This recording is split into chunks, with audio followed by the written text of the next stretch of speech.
And welcome back to Scream With Me. My name is Rusty and this is my horror and music channel. And earlier I had the pleasure of having to buy a whole new microphone, so I had to go back to my old one until the new one comes in. And there you go.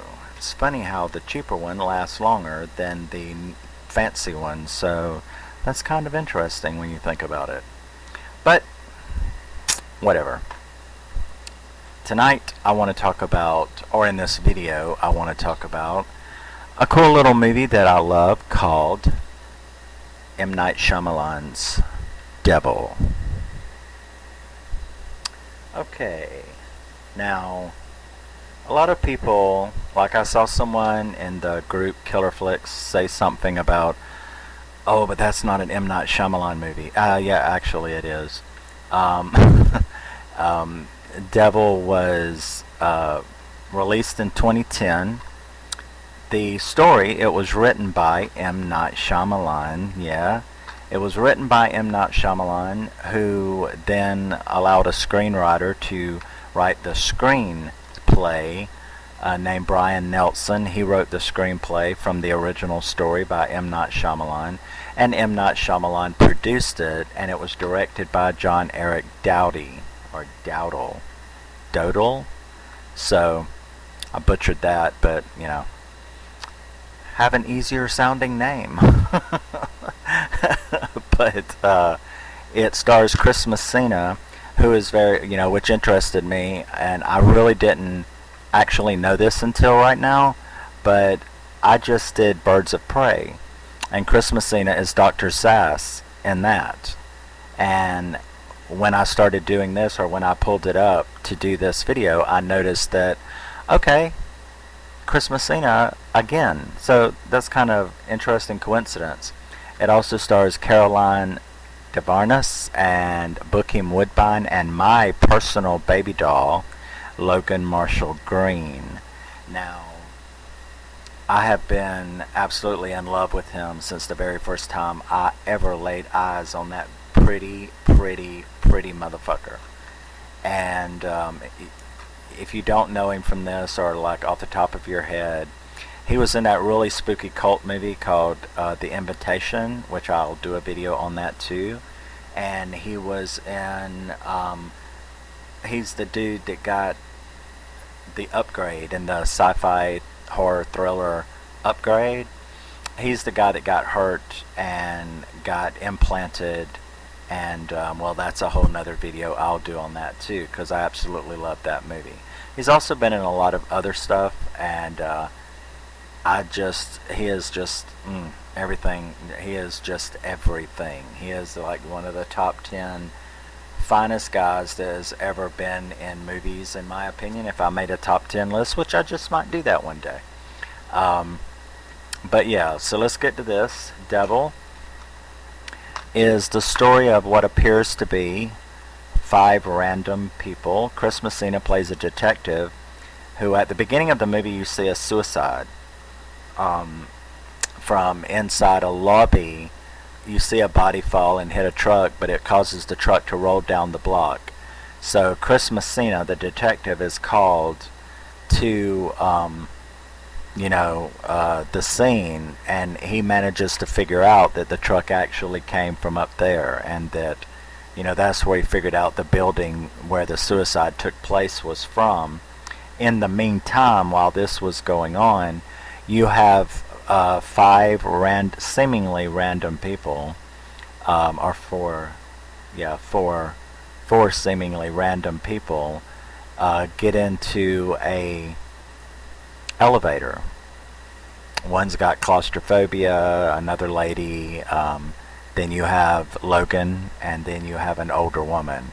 So they're in this elevator when it gets trapped, it gets stopped. It's stopped in the elevator shaft, and that begins the story. The story is, at first they're all like panicky, how are you going to get out, and stuff like that.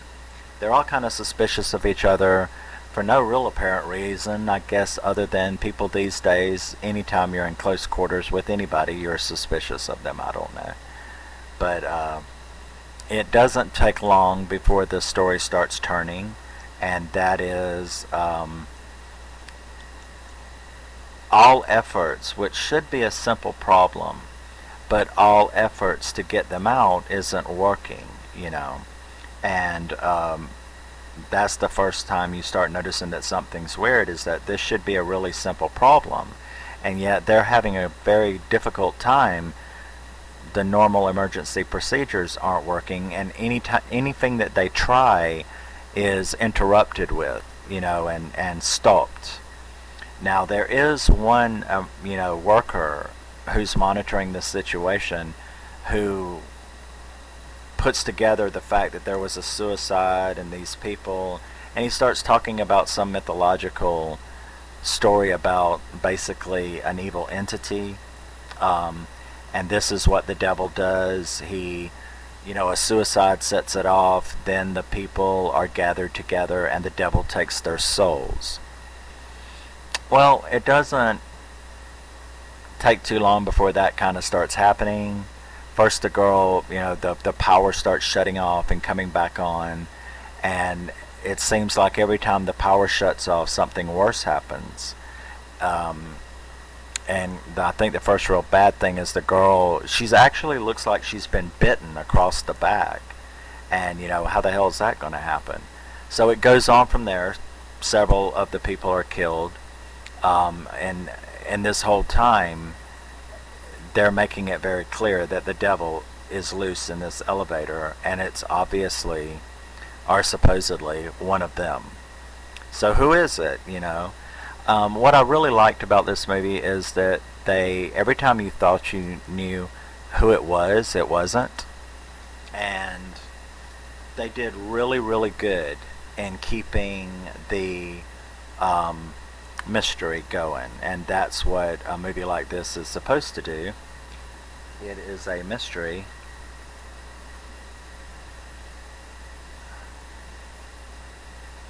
There is a crevice spider who is just crawling towards me.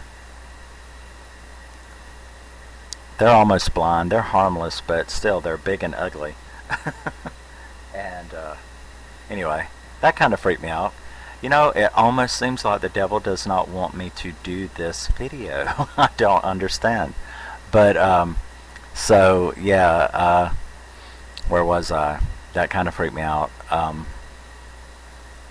So, yeah, it does really become apparent that the devil is loose in this elevator, and one of them is the devil. I really love the fact that it kept me guessing. It kept me wondering. I couldn't figure it out. Every time that I thought that I kind of knew who it wasn't that person, because that person ended up dead.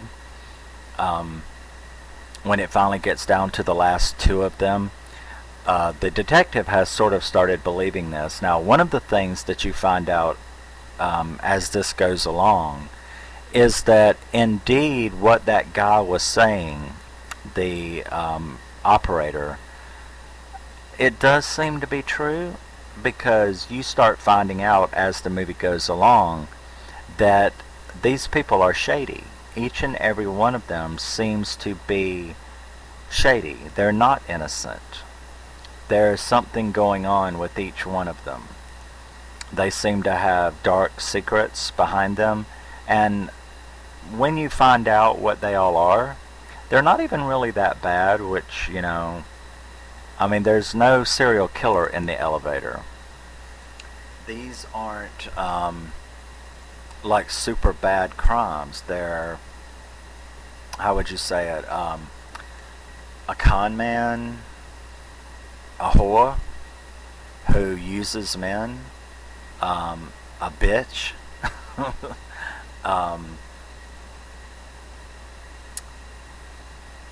a like burglar. And I think the worst one was a hit-and-run driver who had indeed accidentally, not on purpose, but had accidentally killed a mother and her child. The mother and child of the detective, Chris Messina, who is overseeing this. So that's a little twist. But that's really the worst one. I mean, these are not like hell-bound crimes that you would think of. You know, if you thought of hell-bound crimes, it's not really, or at least to me. But then again, I watch crime shows all the time, so obviously my level of criminal activity um, is pretty. The bar is pretty high because these people don't seem to be that bad. They're not exactly nice people, but we're not talking about an elevator full of serial killers here, so I don't really know exactly how, that makes me feel about them being, taken to hell. I'm not really sure that I see the deservance of such a fate, but that's beside the point. Um, I think what's interesting about the movie is they're unrepentant, and that's the biggest thing. These people, and they're crimes that are very definitely repentable for, and yet maybe that's it. Maybe it's because they're not serious crimes. They're not like super evil. So to not repent or be better for something so, or for things that are so petty, just proves how bad of a person you are. That you can't even admit and repent for stuff that's not exactly that big a huge deal. Have you fucked up people's lives? Yes. One of them, even like I said, accidentally committed vehicular manslaughter. Um, but I think the whole point of the exercise was, it's still bad enough. This stuff, I guess, is still bad enough to make you deserve hell or going to go to hell if you don't repent. And none of them repent except at the end, the one that's left. And you notice that usually I don't care about spoilers, but because this movie is so good, I am going to leave it. I'm not going to tell you who it is or who is what, but there ends up being one person left, and that person does repent. And I think that is a fantastic scene because the devil um, is really pissed. The look on the devil's face is really cool because he's really like pissed. I'm trying to think of the final word. I think the final word that he said was,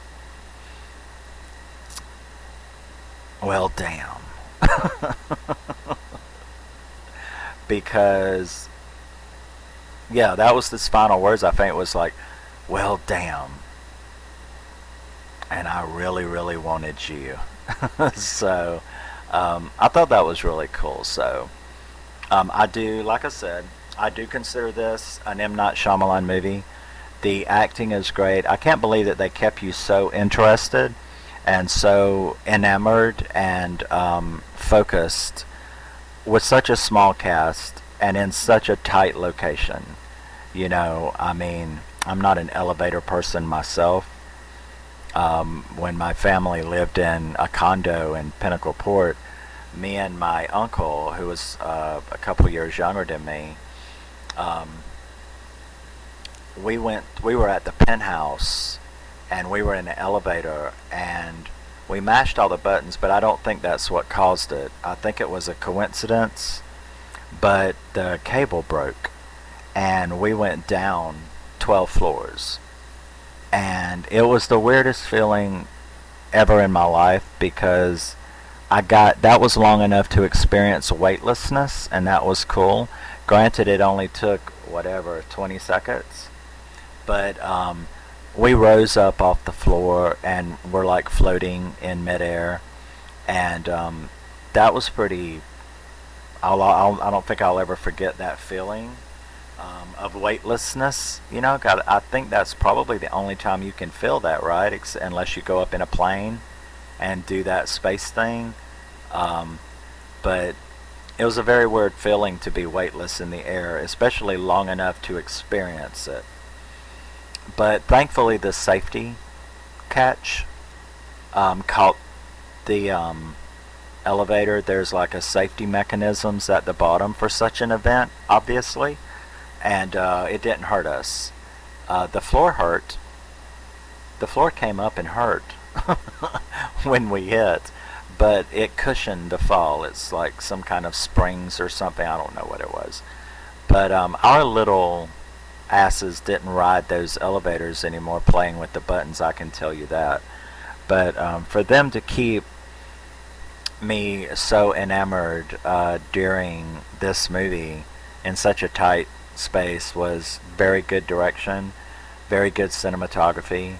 I do believe it's just a PG-13 movie, which, you know, I'm not a huge fan of PG-13 horror, but this managed to do it and do it good. It caused me anxiety. It caused me, you know, frights. There was a couple of jump scares. It was a really well made movie.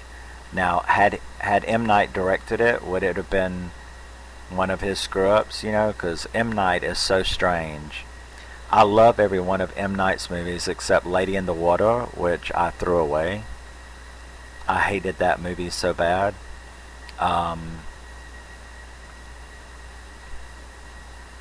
The Happening, that was stupid as fuck. But everything else by him, including The Last Airbender, because I know people hate that, but you know, my kid absolutely loved that movie, and I don't know, maybe people weren't. It was a kids movie. Maybe people watched it with an adult eye or something, but I watched it with a child, and I watched it as a child for a child's movie, and I liked The Last Airbender.